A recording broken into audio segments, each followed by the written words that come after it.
안녕하세요. 승리한산 가족 여러분, 그리고 강성성경연구원 여러분, 오늘은 시편 130편 1절에서 8절 말씀을 사유하심이 주께 있사오니 모든 죄를 속량하소서라는 제목으로 함께 말씀을 나누도록 하겠습니다. 오늘 본문 말씀은 굉장히 간절한 마음으로 호소하는 내용으로 시작하고 있습니다. 자, 1절 말씀을 봅시다. 여호와여, 내가 깊은 곳에서 주께 부르짖었나이다 라고 기록하고 있습니다. 자, 우선 부르짖음의 대상이 누구입니까? 바로 여호와 하나님이십니다. 우리에게 하나님의 약속을 주시고 그 약속을 이루시는 분이에요. 그리고 현재 부르짖는 곳은 어디입니까? 바로 깊은 곳으로 표현되고 있어요. 이 깊은 곳에서 지금 주께 부르짖고 있다는 거예요. 즉, 이 깊은 곳에서 내가 어찌할 수 없는 상황에 놓여 있고 이곳에서 오직 구원하시는 하나님을 바라보고 있는데, 이 구원하시는 하나님을 바라볼 수 있는 이유는 무엇이었냐면 바로 여호와 하나님께서 우리에게 구원을 약속해 주셨기 때문에 우리가 부르짖을 수 있다는 거예요. 그래서 더 강하게 요청하고 있는 것입니다. 2절, 주여 내 소리를 들으시며, 하나님께서 나에게 약속하셨잖아요. 여호와 하나님이라는 것은 우리에게 주신 약속을 반드시 이루는 분이기 때문에 내 소리를 들어주세요 하면서 주여라고 얘기하고 있어요. 나의 주인, 그리고 나를 구원하시는 분이라고 얘기하고 있는 것입니다. 즉, 이곳에, 이 깊은 곳에 빠져있는 저를 구원하여 주시옵소서. 들으시면 나의 부르짖는 소리에 귀를 기울이소서. 그래서 이곳에서 내가 빨리 나가고 싶습니다. 나를 지금 제발 돌이키게, 나를 이 깊은 곳에서 구원해 주세요 라고 얘기하고 있어요. 이렇게 얘기할 수 있는 이유가 무엇입니까? 바로 하나님께서 우리를 구원해 주겠다는 약속이 있기 때문이에요. 그런데 이 이야기를 할 때 내가 어떤 자세로 이 이야기를 하는지가 이제 3절에서 나오는데, 하나님 예전에 저 구해준다고 약속했으니까 저 여기서 빨리 구해주세요 라고 하나님의 약속을 내가 기억하고 하나님 그 약속대로 빨리 해주세요 하면서 나는 정말 하나님의 약속을 잘 지키고 신실하게 인정하고 의지하고 있었기 때문에 하나님 이런 곳에 있을 때 빨리 날 즉각 구해주셔야 돼요 라고 얘기하면서 우리가 이 요청을 당당히 할 수 있는 상황이 아니라는 것이 3절에 나타납니다. 3절을 보시죠. 여호와여, 주께서 죄악을 지켜보실진데 주여 누가 소리일까? 라고 얘기하고 있습니다. 자, 즉 지금 우리가 얘기하는 이 깊은 곳은 어디냐면 이 죄악의 깊은 곳입니다. 즉 내가 지금 무엇에 빠져 있냐면 죄악 속에 빠져 있어요. 그러니까 하나님이 하지 말라는 그곳에 빠져 있는 것입니다. 하나님의 뜻과 기준과 다른 그곳에 빠져 있는 거예요. 우리가 끊임없이 어떤 삶을 살고 있냐면 이 죄악에 빠져들어가는 삶을 살고 있다는 거예요. 그렇다면 지금 현재 이 시인의 자기 표현은 하나님 약속해 준 대로 나를 반드시 구해 주셔야 돼요 라고 하면서 당당하게 그 구원을 요청하는 그런 모습이 아니라, 차마 내가 이 말을 하는 것도 부끄럽고 차마 하나님한테 구해달라고 얘기하는 것이 정말 자격이 없는 상태인데, 하나님 제가 너무나 연약하고 너무나 부끄럽고 제가 구원받을 수 있는 어떤 조건도 충족시키지 못한 그런 사람임을 알지만 제가 하나님의 약속하심을 근거하여서 감히 주의 구원을 바랍니다 라고 얘기하고 있는 거예요. 그래서 주께서 죄악을 지켜보실 텐데 누가 주께 서리이까? 모든 죄악을 감찰하시고 심판하시고 이것에 대해서 미리 심판을 예고하신 분이 하나님이신데 누가 감히 이곳에 설 수 있겠습니까? 그러나 제가 이렇게 간절히 하나님께 부르짖을 수 있는 이유는 무엇이냐면 바로 4절입니다.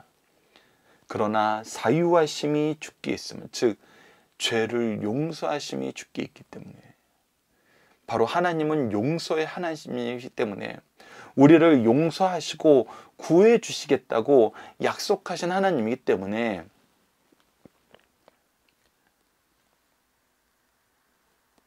이것을 우리에게 미리 약속하셔서 우리가 죄악 가운데서도 누구를 바라보게 하셨냐면 주를 경외하게 하십니다. 주를 바라보고 주를 인정하고 주님께 구원을 요청하게 하셨습니다 라는 거예요. 이것을 지금 우리에게 보여주고 있는 것입니다. 즉 지금 현재 이 시인의 이 표현은 철저한 회개의 표현이라는 것입니다. 우리가 죄 앞에서 얼마나 무능함을 고백하고 이 죄악에서 빠져나갈 힘이 전혀 없음을 고백하면서 오직 하나님의 이 용서하심에만 모든 것을 의지하고 용서하시겠다는 약속을 의지해서 하나님께 간구하는 것입니다.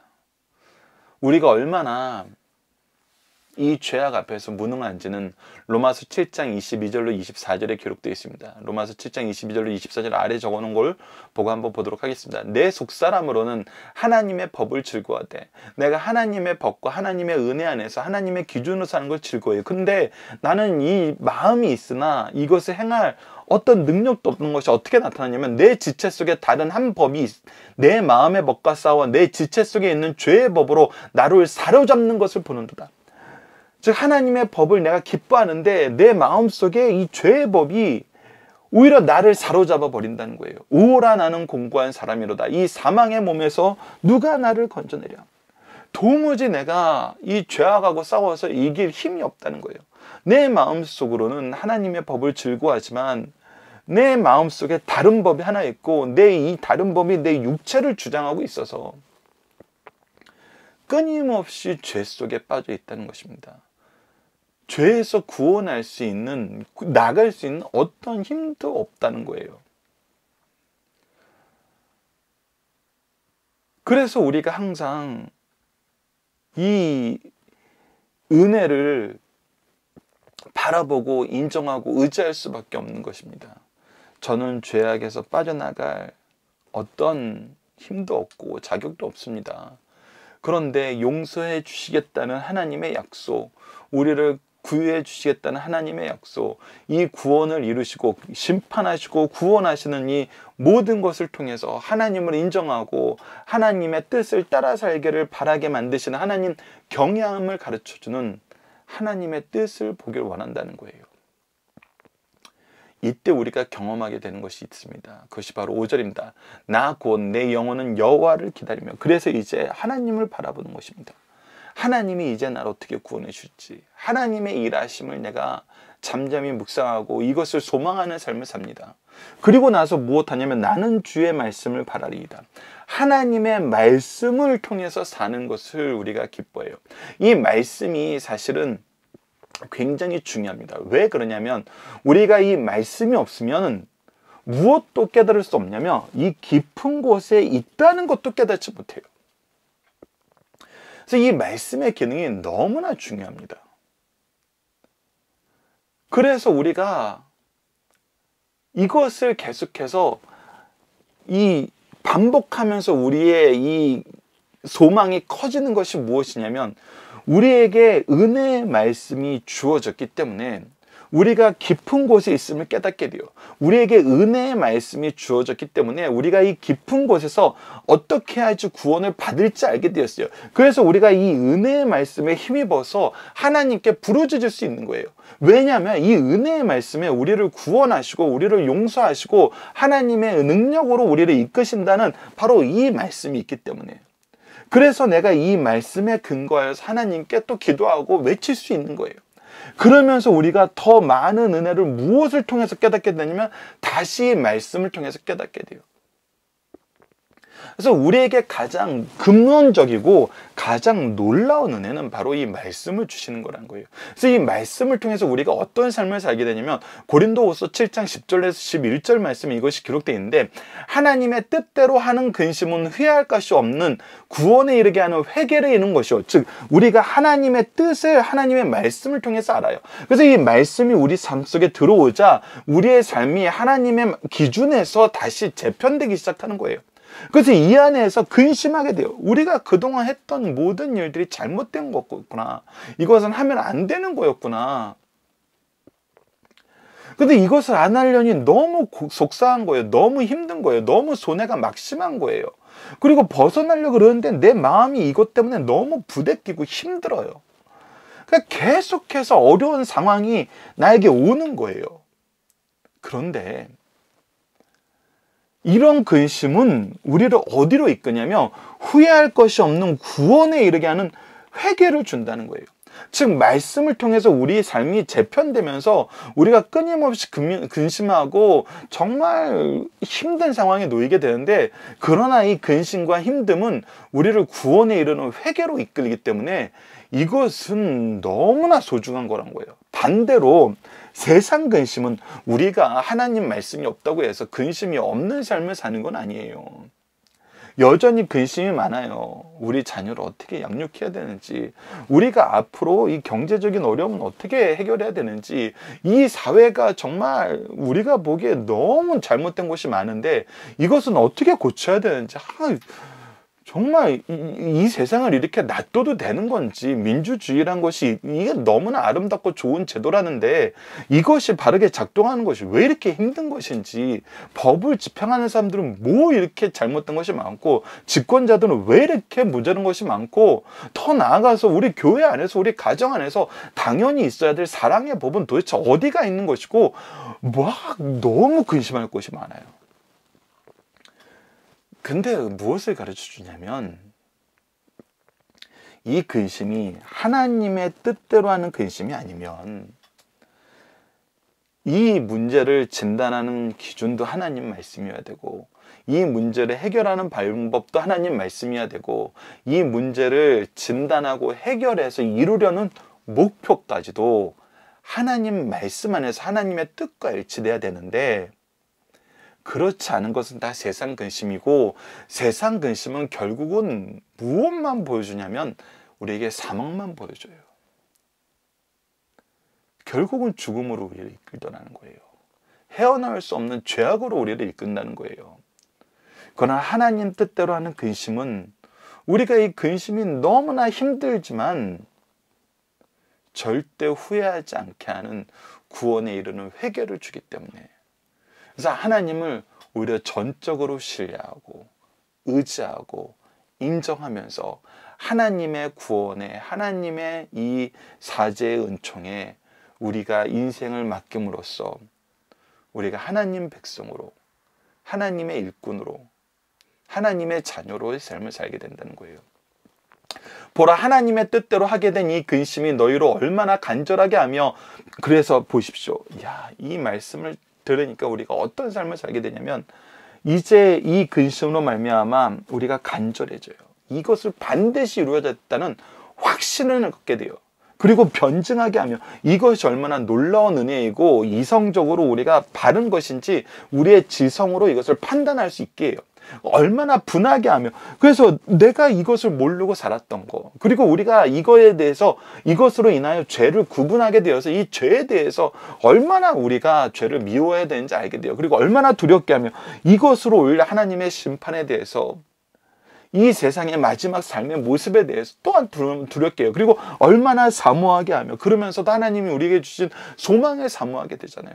그리고 얼마나 열심히 있게 하며, 그래서 이 소망 안에서 우리가 사는 것이 너무나 즐겁고 행복한 거예요. 그래서 우리 삶이 이 열심으로 가득 차게 돼요. 얼마나 벌하게 하며, 그리고 우리가 이 나쁜 것에 대해서 철저하게 미워하는 정말 회개의 역사가 일어나는 거예요. 너희가 그 일에 대하여 일체 너희 자신의 깨끗함을 나타내요. 그래서 우리가 하나님의 거룩함으로 나아갈 수 있는 힘을 하나님 말씀을 통해서, 하나님의 말씀의 성취를 통해서, 예수 그리스도의 복음을 통해서 경험하게 된다는 거예요.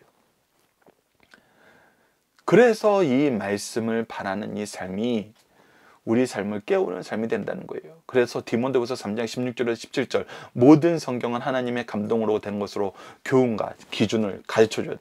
티칭하는 거예요. 책망과 이 기준 안에서 잘못된 것은 우리가 지적하는 거예요. 그리고 어떻게 해요?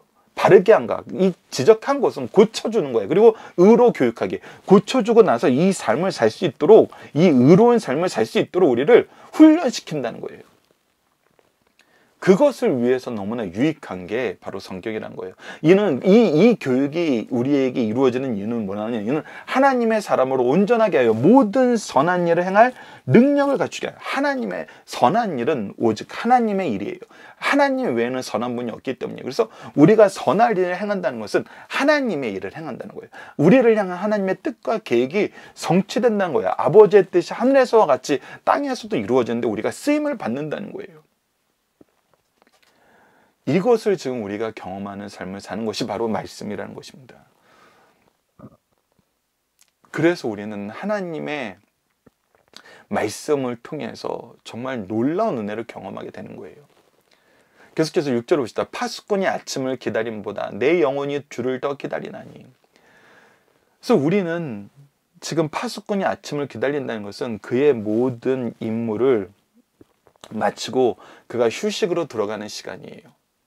안심할 수 있는 시간이에요. 이것처럼 우리는 항상 하나님을 기다려요. 하나님의 역사를 기다려요. 하나님의 임재를 기다려요. 하나님의 약속의 성취를 기다려요. 참으로 파수꾼이 아침을 기다림보다 우리는 더더욱 하나님을 소망해요. 하나님의 은혜를 소망하고 하나님의 일하심을 소망해요. 그래서 7절에서 외칩니다. 이스라엘아 여호와를 바랄지어다. 내가 아침을 사모하는 파수꾼보다 더 하나님을 기다리는 것처럼 너희들도 여호와를 바라야 된다.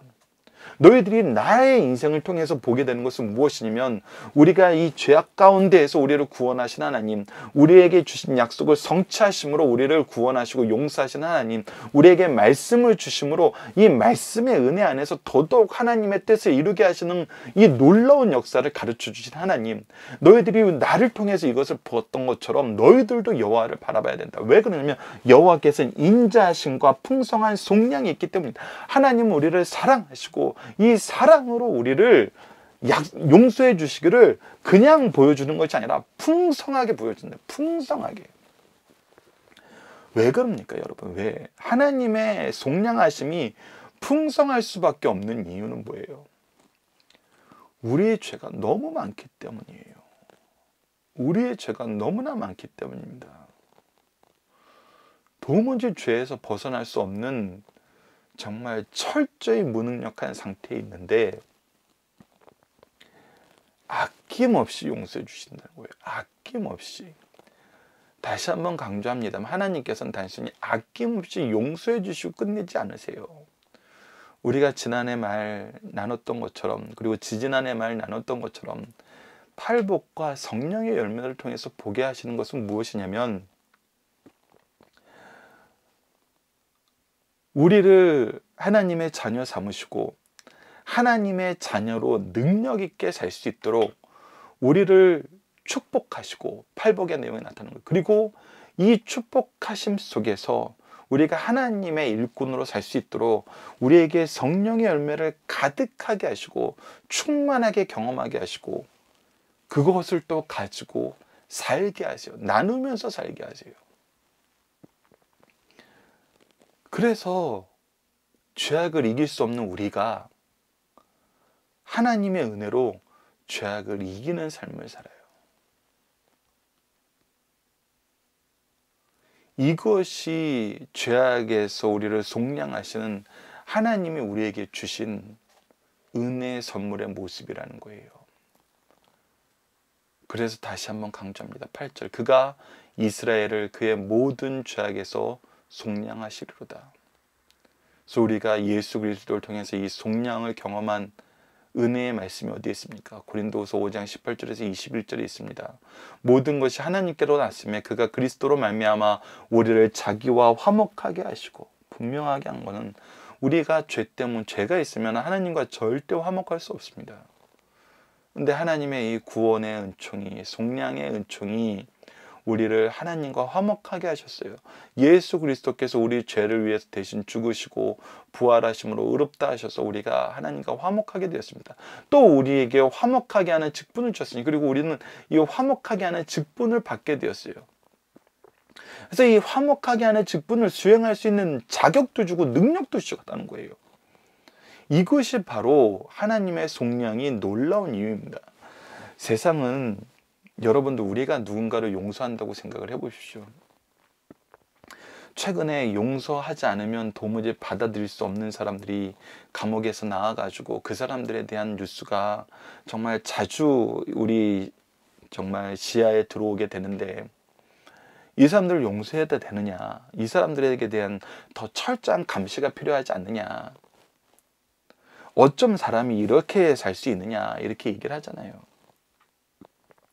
근데 우리가 너무나 착한 사람이고 너무나 정말 신사적이어서 이 사람들을 용서했다고 칩시다. 우리가 피해자도 아닌데 사회적으로 용서하는 거예요. 피해자가 용서하는 거는 또 우리랑 완전히 다른 이야기죠. 근데 우리는 용서는 할 수 있어도 우리가 그 사람을 변화시킬 수는 없잖아요. 변화하는 거는 그 사람의 몫이고, 만약에 그들을 변화시키려면은 정말 그 옆에서 우리가 모든 것을 포기하고 그 사람과 동고동락하면서 그 사람을 가르쳐야 될 거예요. 그래도 안 되는 경우가 많죠. 그런데 하나님이 우리에게 보여주신 이 속량의 놀라움은 무엇이냐면,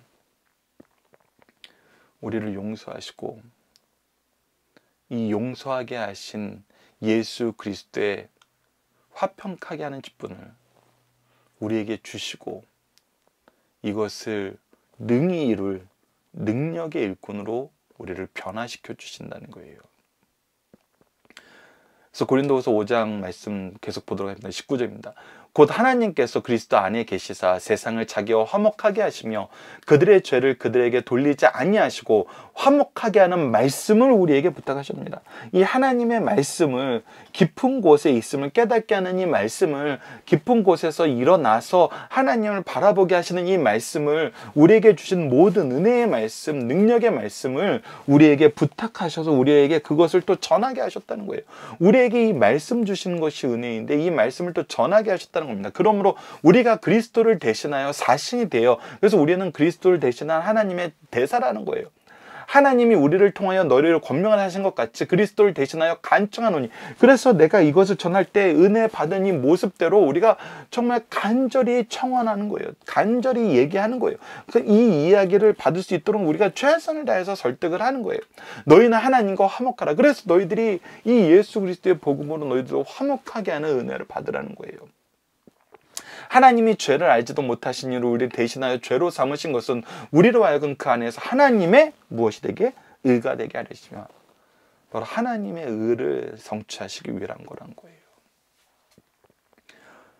그리고 이 말씀이 예수 그리스도를 통해서 성취되어서 우리까지 지금 경험하게 하고 계시잖아요. 그래서 이 시편 130편 말씀은 철저하게 우리에게 하나님을 바라보고 하나님이 주신 말씀으로 우리 삶을 다시 한번 조망하고 그 안에서 죄가 무엇인지 알고 죄를 인정하고 죄를 미워하고 죄에서 벗어나 하나님께로 돌아가게 하시는 하나님의 은혜의 능력을 소망하라는 거예요. 그리고 이 소망은 신약에 있는 우리에게는 어떻게 성취되었는지 분명히 보게 하시고, 이 소망 안에서 사는 삶이 어떻게 승리하는 삶을 살게 되는지, 죄악을 이길 뿐만 아니라 죄악을 이기는 이 복된 말씀을 선포하면서 화목하게 하는 직분까지 수행하게 하는지, 그래서 죄를 이기는 승리가 무엇인지 우리가 이미 알고 있고 우리는 경험하고 있고 우리는 이것을 계승하고 있다는 것입니다. 자, 우리에게 있어 벗어날 수 없는 절망은 무엇입니까? 바로 죄입니다. 그 부분을 조금 전에 우리가 나눴던 로마서 7장 21로 24절 다시 한번 읽어봅시다. 내 속사람으로 하나님의 법을 즐거워하되 내 지체 속에 다른 한 법이 내 마음의 법과 싸워 내 지체 속에 있는 죄의 법으로 나를 사로잡는 것을 보는도다. 오라 나는 공고한 사람이로다. 이 사망의 몸에서 누가 나를 건져내랴. 이 절망에 대한 해결책은 무엇입니까? 바로 하나님의 은혜를 간구하는 것입니다. 하나님의 구속을 간구하는 거예요. 우리가 무엇이라고 불렀습니까? 1절에서 여호와여라고 불렀어요. 우리를 구원해 주시다는 이 약속의 말씀을 의지하여서 우리가 담대히 하나님께 부르짖을 바를, 나아갈 바를 얻은 것이기 때문이죠. 세 번째, 회개의 은혜는 우리로 하여금 무엇을 바라보게 합니까? 오직 하나님, 하나님의 말씀을 바라보게 만듭니다. 그래서 이 말씀을 보는 것이, 하나님의 은혜의 역사를 바라보는 것이 파수꾼이 아침을 기다림보다 더하다는 거예요. 그래서 이것을 경험한 사람은 어떤 삶을 삽니까? 4번, 은혜를 경험하고 믿고 바라는 성도는 세상을 향하여 무엇을 선언합니까? 바로 하나님의 사랑과 이 풍성한 속량, 오로지 용서하실 수 있는 은혜의 능력, 은혜의 역사는 하나님께 있다는 거예요. 그래서 우리의 모든 죄가 용서받는 길은 오직 하나님께 있으니 하나님을 바라라 라고 우리가 선언하게 되는 것입니다. 자, 본문의 중심 사상을 보도록 하겠습니다. 시편 130편은 성전에 올라가는 노래로 누가 언제 어떤 형편에서 기록한 말씀인지는 성경 자체에 기록이 없어 알 수 없습니다. 그러나 내용으로 보아 이스라엘을 대표할 만한 사람이 하나님께 드린 회개의 기도로 보고 있습니다. 시편 130편은 시편에 나타난 7편의 회개의 시 중 하나입니다. 오늘 본문에 들어가기 전에 회개에 대해서 먼저 상고합시다. 우리가 자주 나눴던 것인데 다시 한번 복습합시다. 기독교는 대속의 종교입니다. 사람은 스스로 인생의 죄를 해결할 능력이 없습니다. 그래서 예수께서 십자가상에서 우리의 죄를 대신 속량하여 주셨습니다. 이러한 이유로 대속의 십자가가 기독교의 상징이 되었습니다. 회개란 성령의 역사로 말미암아 지적으로 무엇이 죄인지 분별하고, 그래서 하나님의 말씀을 기준으로 우리가 지적으로 죄가 무엇인지 분별하게 되는 거예요. 감정적으로 죄를 싫어하고, 그리고 이것을 우리가 하나님의 마음으로 이것을 보게 되면 이것이 얼마나 나쁜 것인지 알아요. 이것을 정말 우리가 미워해야 되고 절대 우리 근처에 둬서는 안 되는 거예요. 그 의지적으로 하나님께서 향하는 삶, 이 죄에서 돌이켜서 이제 하나님으로 향하는 삶으로 우리를 이끌어요. 이것이 바로 회개예요. 그래서 지적으로 알고 감정적으로 미워하고 의지적으로 하나님께 돌아오게 하는 하나님의 성령의 역사가 바로 이 회개라는 거예요. 그래서 회개는 죄악된 생활에서 돌이켜 하나님을 향해 삶의 방향을 바꾼다는 의미가 있습니다. 예를 들면 우리가 한국 선교 초기에 양반들이 첩을 두고 살다가 예수 믿고 축적 행위가 지적으로 죄임을 인정하고 감정적으로 부끄러운 일로 알아 싫어하게 되고 의지적으로 그들에게 생활할 것을 주어 헤어진 후 본부인과 함께 하나님 믿는 부부가 된 것을 들 수 있어요. 회개, 우리 신앙이 얼마나 중요한가. 회개는 하나님의 명령이에요. 예수님께서도 너희도 만일 회개하지 아니하면 다 이와 같이 망하리라고 분명히 경고하셨어요. 회개자에게 주시는 하나님의 은혜를 체험한 자만 알 수 있어요. 회개한 자는 사죄의 은총에 대한 감사와 새 생명 속에서 넘치는 기쁨을 소유함으로 능력 있는 그리스도인의 삶을 살 수 있습니다. 그래서 이 회개는 은혜예요. 은혜이면서 능력이고 감사의 제목이고 정말 역사의 시작인 것입니다. 첫 번째, 본문의 중심에서 첫 번째를 보도록 하겠습니다. 통해하는 슬픔에 깊이 빠진 영혼은 간절한 회개의 기도를 드리게 된다는 것입니다. 성도는 하나님 앞에서 자기 죄를 발견할 때 누가 죄악을 들추지 않아도 스스로 자기 죄를 깨닫게 됩니다. 시인의 현재 상태는 마치 요나 선지자가 물고기 뱃속에 느끼는 감정과 같아요. 그래서 내 죄가 세상 사람들 앞에 드러나서 내가 죄악을 느끼게 되는 것이 아니라 하나님 앞에 드러남을 보게 되는 거예요. 하나님의 임재 앞에 내가 죄인임을 고백하게 되는 거예요. 죄악의 공포에 휩싸여 참회의 기도를 드림으로 용서를 강구하는 성도의 모습을 볼 수 있습니다. 두 번째, 사죄의 은총을 강구하는 이유는 하나님을 합당하게 섬기기 위함입니다. 악한 자들, 불신자들은 죄악 중에서 죄를 즐깁니다. 그러나 성도들은 주의 감찰하심, 판단하심 앞에 감히 설 수 없어요. 현재 상태로 주 앞에 가면 죽을 수밖에 없는 죄인임을 우리가 고백할 수밖에 없어요. 속히 사죄의 은총을 받고 주를 경외하기를, 예배하기를 소원하고 있습니다. 그래서 우리가 죄의 용서를 받고 싶어하는 이유는 무엇이냐면 하나님과 화목하고 싶어해요. 하나님과 같이 이 평화를 누리고 싶은 거예요. 하나님과 함께 평화를 누린다는 것은 우리가 하나님과 함께 다시 하나가 되었다는 걸 얘기해요. 그래서 우리가 하나가 되는 이 기쁨의 소식을 경험하는 곳, 그것이 바로 하나님이 우리에게 교제의 질서로 허락하여 주신 예배거든요. 하나님께서는 창조의 질서 안에서도 일주일의 주일은 하나님의 날로 정하신 장소에서 하나님을 만나서 하나님과 교제하는 것을 기뻐하셨어요. 그래서 예배의 말로 우리가 하나님과 하나 되는 것을 경험하는 놀라운 역사이고, 이것을 바로 우리가 누리기 위해서는 하나님의 사죄 은총이 필요하거든요. 그래서 회개의 기도의 목표는 무엇이냐면 사실 예배의 회복이에요. 예배의 온전한 회복이에요. 이것을 여러분들이 잘 아셔야 돼요. 그래서 예배는 정말 우리에게 중요한 것입니다. 세 번째, 사죄의 은총을 받고 하나님 앞에 나아가기를 파수꾼이 아침을 기다림보다 더 사모하는 모습을 우리에게 보여줍니다. 시인은 자기의 신과 민족의 죄 때문에 예배자의 위치에서 이탈하였고 선민의 자격도 박탈당했어요. 이때 시인은 회개하는 자에게 허락하신 하나님의 사죄의 약속이 있음을 믿고 회개하면서 사죄의 은총을 기다리고 있어요. 그의 기다림은 파수꾼이 아침을 기다림보다 더 간절해요. 왜냐하면 여호와를 바라는 자에게 인자하심과 풍성한 구속 속량이 있기 때문입니다. 자, 본문 다지기를 좀 더 통해서 좀 더 깊이 보도록 하겠습니다. 죄에 대한 사람들의 태도는 어떻게 나타나니까? 이거 굉장히 중요한데, 첫 번째는 죄에 대해서 무관심이에요. 죄에 대해서 무관심하다는 건 여러분들, 죄를 짓는 사람을 보고도 아유 왜 이렇게 저렇게 죄를 짓는 사람이 많아 하면서 그냥 지나가는 이것이 아니에요. 내가 죄에 대해서 무감각해졌다는 거예요. 무관심해졌다는 거예요. 즉 내가 죄를 짓고 있는데 죄의식이 전혀 없는 상태예요. 이런 사람은 어떤 사람입니까? 바로 하나님의 말씀이 기준이 되지 않는 사람이에요. 여러분들 인류 역사를 보면은 계속해서 이 죄에 대해서 무덤덤해진 상태로 가고 있는 걸 봐요. 그리고 이 죄가 아니게 되는 것이 너무나 많아요. 우리가 막 성소수자도 인권이라는 면에서는 우리가 이들을 존중해 줘야 돼 라고 얘기하고 있는데, 여러분들 이 존중은 인간의 기준으로 볼 때는 그 얘기가 맞을 수 있어요. 그러나 우리가 보는 건 항상 하나님의 기준이에요.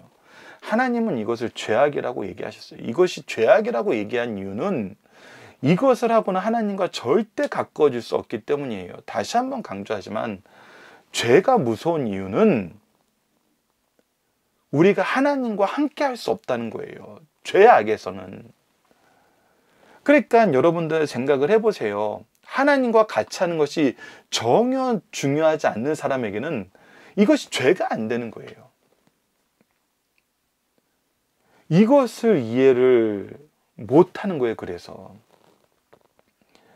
여러분들, 그래서 우리가 정말 이 말씀을 전하는 순서가 너무나 중요한 것입니다. 나는 하나님 없이도 행복해, 하나님 없는 생활이 더 좋아라는 사람에게 우리들이 동성애는 나쁜 것이야, 이거는 정말 용서받을 수 없는 죄악이야 라고 얘기하는 것은 그들에게는 전혀 이것이 설득력이 없는 거예요. 그래서 우리는 더 본질을 가르쳐야 돼요. 더 본질적인 이야기를 해야 돼요. 인생이 왜 하나님 없이는 살 수 없는가? 하나님 없는 인생의 결과는 무엇인가? 그러니까 이것을 알게 되면, 즉 말씀으로 교훈을 얻게 되면은 하나님이 싫어하시는 것은 죄라는 걸 인정하는 건 너무나 쉬워져요. 그리고 이 죄악에서 해결되는 방법이 예수 그리스도라는 것을 우리가 너무나 쉽게 인정하게 돼요. 여러분들, 그래서 우리가 동성애에 대한 치료가 성경 공부라고 우리 신앙의 선조들이 얘기한 이유가 그거예요. 하나님을 인정하지 않으면, 하나님의 공급하심이 없는 인생이 얼마나 죄악으로 달려가는지를 깨닫지 못하면은 이것이 치료 방법이란 걸 몰라요. 우리가 지난 몇 시간 동안에 걸쳐서 가정에 대한 이야기가 나왔을 때도 마찬가지였잖아요. 가정이 온전하게 회복되는 모습은 가정이 하나님이 세우신 신적 기관임을 알고 하나님이 세우신 아버지의 모습, 어머니의 모습, 자녀의 모습을 하나님의 기준 안에서 회복하는 거예요. 사람들이 가정이란 곳이, 신적 기관이란 것이 너무나 놀랍게 나타나는 것이 무엇이냐면, 하나님을 인정하지 않는 사람들도 신적 기관인 이 가정은 회복돼야 되는 대상임을 알고 회복시키는 어떤 모델이 있다는 것은 어렴풋이 알아요. 그래서 각자의 지식을 총동원하고 각자의 경험을 총동원해서 이것이 아름다운 가정의 모습이야 라고 얘기하면서 아버지 학교도 만들고 어머니 학교도 만들고 자녀 학교도 만들고 온 가족이 함께하는 가족 세미나도 만들고 모든 것을 다 해서 같이 막 이 아름다운 모습으로 가려고 그래요. 근데 아시잖아요. 가려는 각자의 모습이 다르고 각자의 이유가 다르고 각자의 방향이 다르고 각자 원하는 것이 달라요. 그래서 누구의 주장이 더 설득력 있나만 오히려 드러내지 그것이 보편적이지 않다는 걸 알아요. 그리고 결국은 무엇을 보여주냐면, 하나님 없는 가정의 회복의 모습은 결국은 새로운 갈등으로 나아가게 되고 새로운 피해자를 만들게 돼요. 그래서 하나님이 원래 주신 그 모습이 해답이면 우리가 인정하지 않을 수밖에 없어요. 인정하지 않을 수 없게 만드세요. 그래서 그런 샘플을 교회와 가정에 주신 거예요. 그런 가정이 구속사의 명문 가문이고 그런 가정을 잘 양육하고 배출하는 교회가 하나님이 이 세상에 나타나실 기뻐하는 교회가 되는 것이죠. 그래서 죄에 대해서 하나님의 기준으로 보는 것이 너무나 중요해요. 그러지 않으면 아예 무관심해져요. 아예 이 죄에 그냥 거리낌이 없어져요. 그 둘째, 죄를 짓고도 위장하거나 은폐해요. 그러니까 하나님의 말씀은 안 돼. 이대로 살려니까 아까 조금 전에 우리가 나눴던 말씀처럼 이 근심이 는 고린도 후서 말씀이죠. 이 근심이 되니까 싫은 거예요. 그동안 내가 잘하던 거, 좋아하던 걸 다 버려야 되거든요. 그러니까 안 지은 척해요. 특히 간음 같은 것이 굉장히 많이 나잖아요. 성적 타락이 위장하고 은폐하는 쪽에 굉장히 많이 나오고, 물질적인 타락이 위장하거나 은폐해서 나는 그렇지 않은 척하고 사는 것이 얼마나 자주 나타나요. 그런가 하면은 이 말씀의 은혜에 무릎 꿇은 사람들, 항복한 사람들, 하나님의 임재 앞에 있게 된 사람들, 회개의 능력을 소유한 사람들 어떻게 해요? 죄를 지었으나 진심으로 회개한 후 새로운 삶을 살아요. 우리에게 이 셋째 삶을 살게 하신 것을 감사해야 됩니다. 우리에게 말씀 주신 것을 감사해야 돼요. 우리에게 약속을 이루시는 하나님을 의지하게 하신 것 감사해야 됩니다. 두 번째, 시인은 죄악 가운데서 자신을 발견하고 어떤 자세로 기억하나요? 부르짖게 되는 것입니다. 간절하게 되는 거예요. 이것이 얼마나 무서운 줄 알거든요. 얼마나 심각한 일인 걸 알거든요. 여기에 소망이 없고 평화가 없고 안식이 없고 오직 죽음과 괴로움만 있다는 걸 알거든요. 그래서 우리는 죄를 깨달아야 됩니다. 하나님의 말씀으로 이것을 우리에게 깨닫게 하심을 감사하고 이 말씀을 전하는 삶을 살아야 돼요. 그래서 본문 적용합니다. 죄에 대한 문제가 왜 인생에 있어서 가장 근본적이고 핵심적인 무엇입니까? 그래서 이것을 우리가 깨달아야 돼요. 앞서 나눴던 것처럼 우리가 로마서 3장 23절로 24절과 4장 24절로 25절을 봅시다.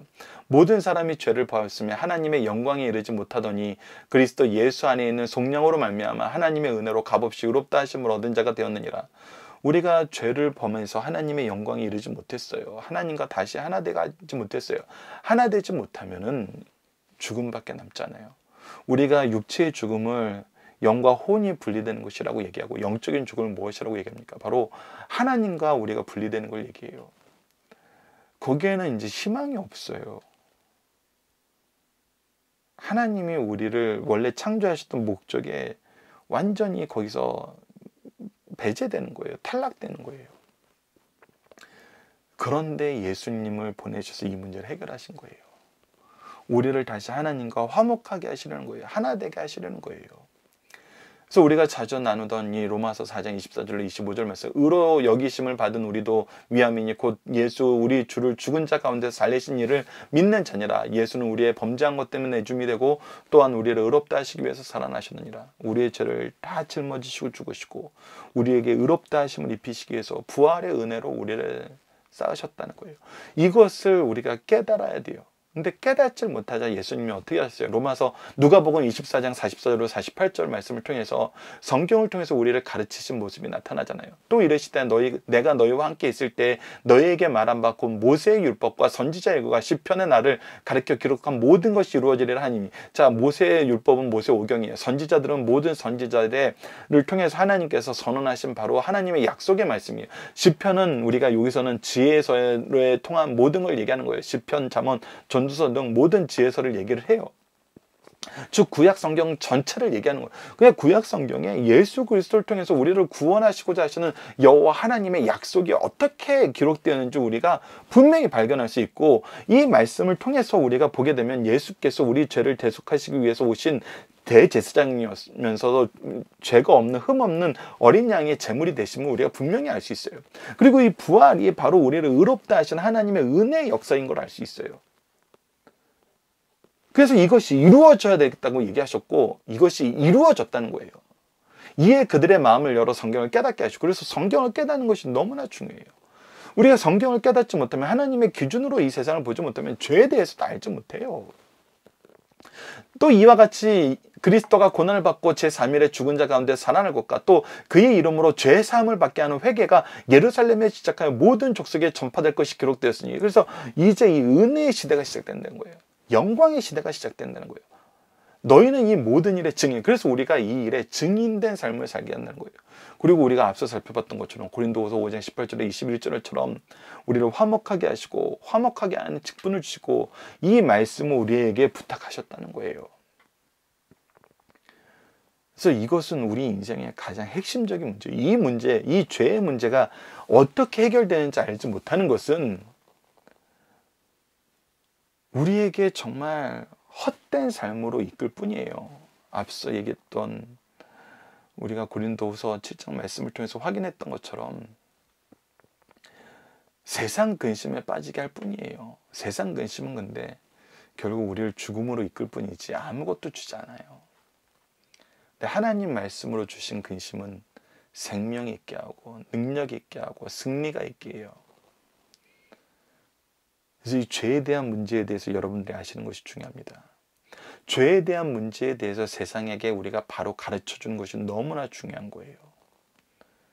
죄에 대한 문제를 하나님의 기준으로 보게 하고 이야기하면은 세상 사람들이 이 회개의 은혜를 오히려 소망하게 돼요.